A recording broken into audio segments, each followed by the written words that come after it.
3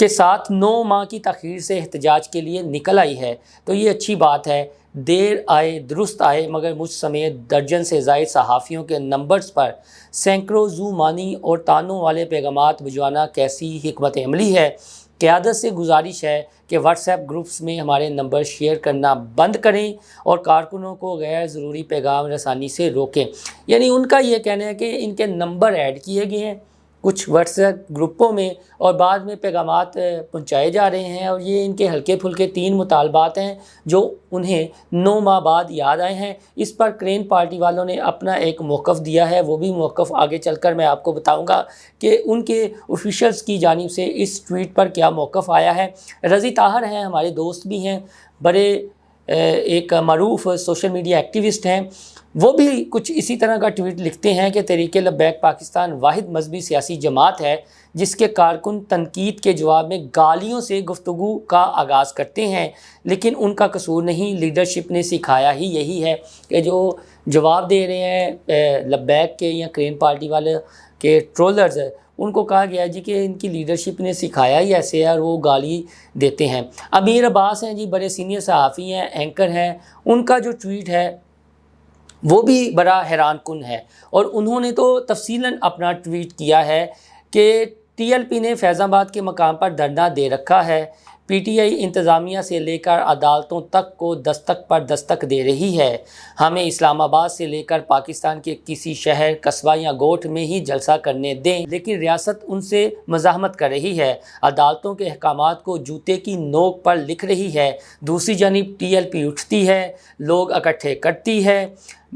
اور بغیر کسی مزاحمت یا رکاوٹ کے فیض آباد آ کر بیٹھ جاتی ہے، ہر طرف کنٹینر لگ جاتے ہیں، نہ کسی ڈی سی کا ایم پی او آرڈر جاگتا ہے، نہ گھروں پر چھاپے مار کر قیادت کو گرفتار کیا جاتا ہے، نہ کسی کو دہشت گردی کا خطرہ نظر آتا ہے، نہ کسی کو محرم الحرام کا بہانہ یاد آیا، نہ محسن نقوی جاگا، نہ مریم نواز، اور نہ ہی کالز ریکارڈ کرنے والوں کو ٹی ایل پی قیادت کے اس منصوبے کا پتہ چلا۔ کمال ہے نا؟ ویسے آپ سمجھتے ہیں یہ قوم پاگل ہے؟ یہ امیر عباس صاحب نے لکھا ہے، مجھے کہنے کی ضرورت نہیں ہے۔ بیچ میں مریم نواز کو بھی رگڑا لگا دیا ہے، وفاقی وزیر داخلہ محسن نقوی کو بھی رگڑا لگا دیا ہے، اور وہ جو کالز ریکارڈ کرتے ہیں جن کا وہ اسلام آباد کے جج بابر ستار نے فیصلہ بھی دیا تھا، ان کو بھی بیچ میں تھوڑا سا رگڑا لگا دیا ہے اور کچھ سوالات بھی پوچھے ہیں۔ ایمان ریاض بھائی کا ایک اور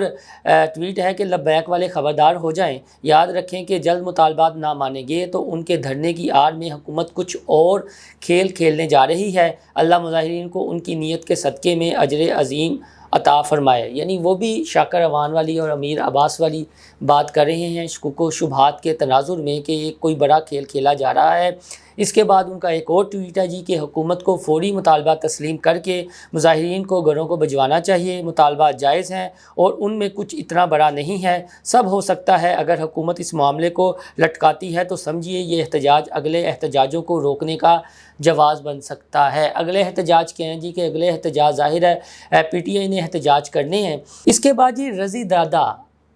یعنی رضوان رضی صاحب کا ٹویٹ ہے، اور انہوں نے تو ایک چینل کو رگڑا لگا دیا ہے۔ وہ اپنے ٹویٹ میں لکھتے ہیں، اس دفعہ فیض آباد دھرنے میں اسلحہ اور کھانا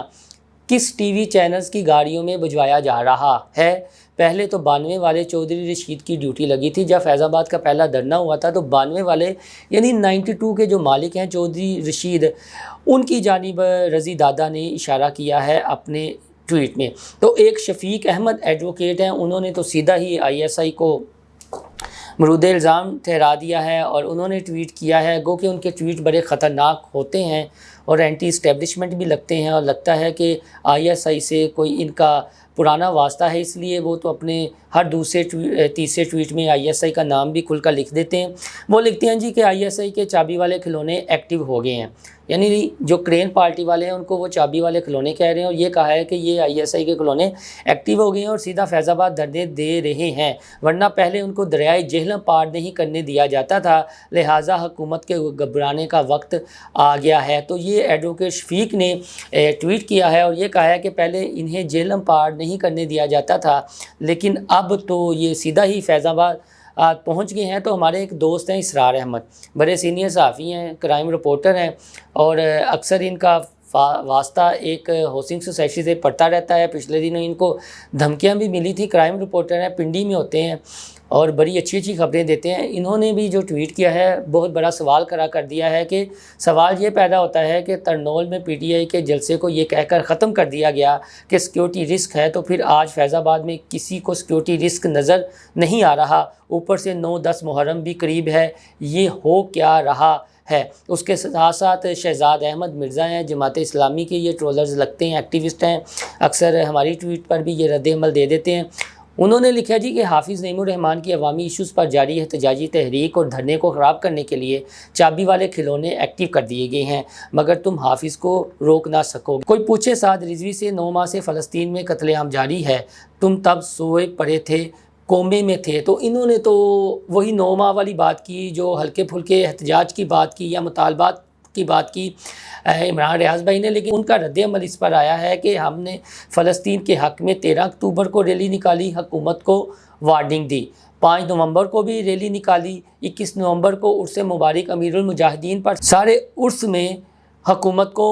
وارن کیا گیا، 6 جولائی کو پھر ریلی کی آخری وارننگ دی گئی، اب 9 جولائی کو دھرنا دیا گیا ہے، تو 9 ماہ ہمارے مکمل ہوتے ہیں۔ تو لبیک کا یہ کہنا ہے جی کہ ہم نے 9 ماہ وارننگ دی کہ فلسطین کے معاملے پر ریاست پاکستان کچھ کرے، لیکن جب ریاست پاکستان نے کچھ نہ کیا تو پھر ہم نے یہ اپنی 13 جولائی والی ریلی نکالی ہے، اور جس نے ٹویٹ کیا ہے یا اس میں شکوک و شبہات پیدا کرنے کی کوشش کی ہے، لبیک والوں کی جانب سے آفیشلی جو رد عمل آیا ہے وہ یہ ہے۔ اب جو ان کے 3 مطالبات ہیں، مجھے لگتا ہے کہ 2 مطالبات تو ان کے آسانی سے مان لیے جائیں گے، اور ایک جو تیسرا مطالبہ ہے وہ خود عوامی شعور سے ریلیٹڈ ہے کہ عوام کو اس حوالے سے کچھ کرنا چاہیے، خالی کرین والوں کو نہیں کچھ کرنا چاہیے، عوام کو بھی اپنی معاشرتی ذمہ داری اس پر پوری کرنی چاہیے۔ پہلا تو کرین والوں کا مطالبہ جی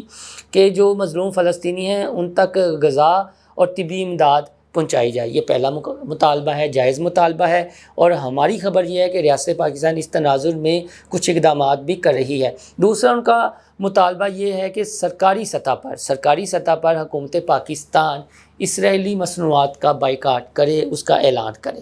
تو یہ وہ ہے جی کہ جو میں سمجھتا ہوں کہ عوام سے ریلیٹڈ ہے۔ تیسرا ان کا مطالبہ یہ ہے لبیک والوں کا کہ اسرائیل کے جو وزیر اعظم ہیں نیتن یاہو، ان کو دہشت گرد قرار دیا جائے۔ تو پوری دنیا میں میرے خیال میں اس طرح کی بحث ہو رہی ہے، اور کچھ ممالک نے تو انہیں دہشت گرد قرار بھی دیا ہے، اسرائیل اور اس کے وزیر اعظم کو۔ تو یہ بھی مطالبہ میرے خیال میں ریاستی سطح پر اس طرح کے جو اقدامات ہو رہے ہیں وہ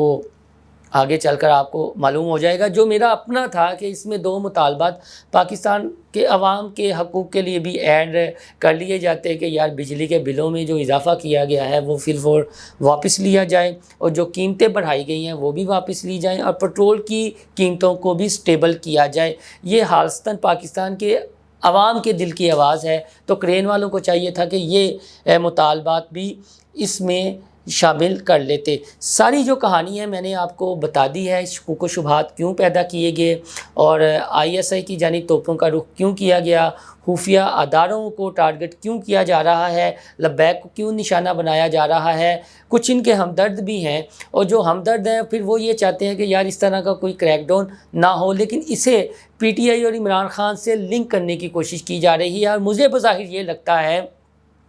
کہ پی ٹی آئی اور جو کرین والے ہیں، یعنی بلہ اور کرین والے، ان کو آمنے سامنے کرنے کی کوشش کی جا رہی ہے، اور شاید اس طرح کا ماحول بنانے کی بھی یہ ایک سازش ہو سکتی ہے کہ پھر سارا الزام حکومت پر چلا جائے، چونکہ بار بار حکومت کو اس میں ٹارگٹ کیا جا رہا ہے، اور یہ بنیاد بنائی جا رہی ہے کہ کچھ بہت بڑا ہونے والا ہے۔ تو دوستو، اس سے پہلے ایک دھرنا ہوا تھا، فیض آباد دھرنا، اس کے کچھ حقائق ہیں میرے پاس۔ انشاءاللہ تعالی میری کوشش ہوگی کہ جلد اس پر ایک تفصیلاً ویلا کیا جائے، اور فیض آباد دھرنا 1 پر آپ کے سامنے جو حقائق ہیں وہ پیش کیے جائیں۔ تو ابھی تک فیض آباد جو دھرنا 2 ہے اس پر جو کچھ ہوا ہے آپ تک میں نے چیدہ معلومات پہنچائی ہے دبے لفظوں میں، چونکہ ہم بھی نہیں چاہتے کہ اسے کوئی سازش قرار دیا جائے، بلکہ اسے خالصتاً فلسطین تک ہی محدود